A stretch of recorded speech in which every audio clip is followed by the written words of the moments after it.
Assalamualaikum warahmatullahi wabarakatuh. Perkenalkan, nama saya Zahwara Farahayu, NIM 2312-1011. Saya berasal dari Prodi Sistem Informasi Universitas Askia. Nah, adapun video ini saya buat untuk memenuhi tugas dari dosen pengampu saya, yaitu Ibu Fajrul Hairati, SSI MMI MKOM.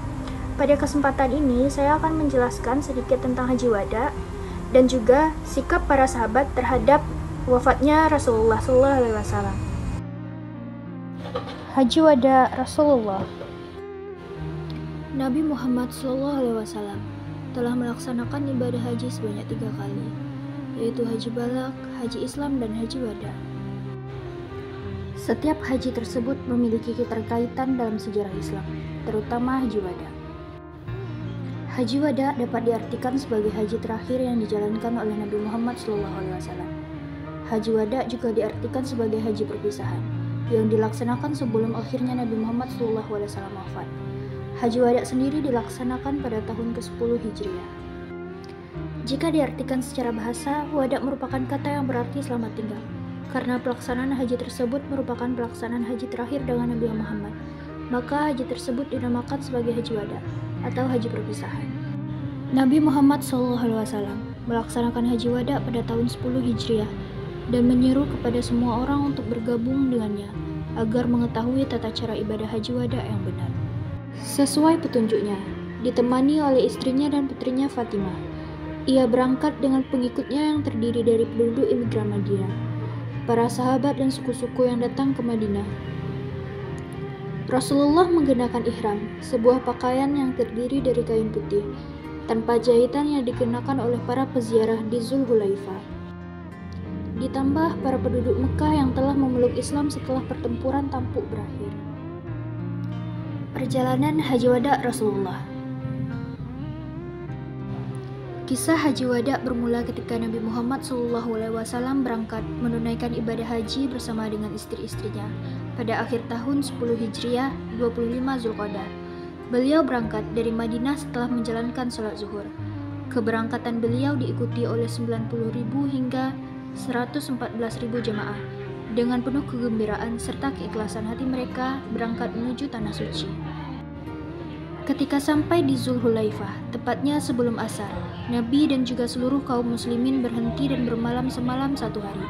Dan pada esok harinya Nabi Muhammad SAW bersiap mengenakan pakaian ihram, yang kemudian diikuti oleh kaum muslimin yang lain dan kemudian melanjutkan perjalanan menuju tanah suci Mekkah Al-Mukarramah.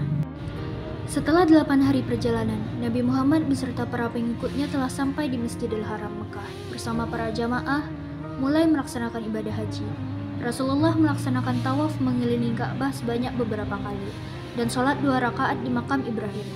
Setelah itu Nabi Muhammad pun menuju ke Bukit Syafa dan Marwah untuk melaksanakan sya'i dan kemudian menyuruh kepada para sahabat dan pengikutnya bahwa barang siapa saat itu tidak memiliki hadiah atau binatang kurban untuk disembelih agar menjadikan ihramnya sebagai umrah, yaitu melakukan tawaf sa'i dan tahallul.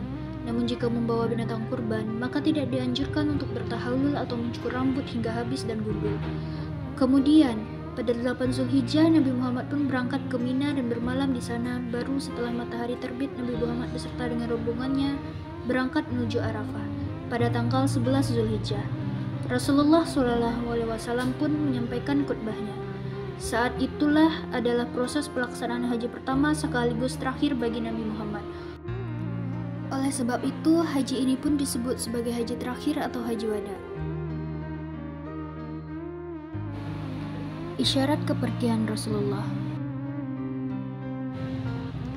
Selesai Nabi menyampaikan khutbah terakhirnya, Nabi turun dari untanya yang bernama Al-Qaswa.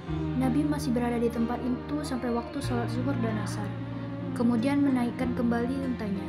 Pada saat itulah Jibril turun menyampaikan wahyu terakhir, yaitu surat Al-Maidah ayat 3. Pada hari itu telah kusempurnakan agamamu, dengan telah aku cukupkan nikmatku bagimu, dan telah kuridhoi Islam sebagai agamamu.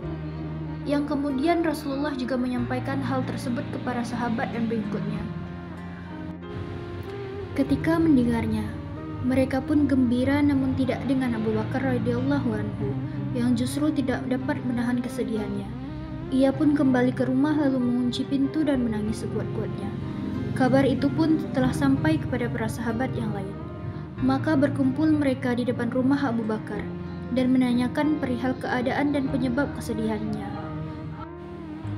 Abu Bakar pun menjelaskan kesedihannya, bahwa apabila suatu perkara itu telah sempurna, maka akan kelihatanlah akan kekurangannya. Dengan turunnya ayat terakhir tersebut menunjukkan hari perpisahan kita dengan Rasulullah sudah semakin dekat. Dengan turunnya ayat terakhir tersebut menunjukkan hari perpisahan kita dengan Rasulullah sudah semakin dekat. Sadarlah mereka akan kebenaran tersebut. Bagaimana mungkin mereka sanggup menahan air mata dan kesedihannya? Rasul yang mereka cintai sebentar lagi akan pergi meninggalkan mereka. Setelah hari itu, suasana kota Mekah menjadi sendu dan berduka.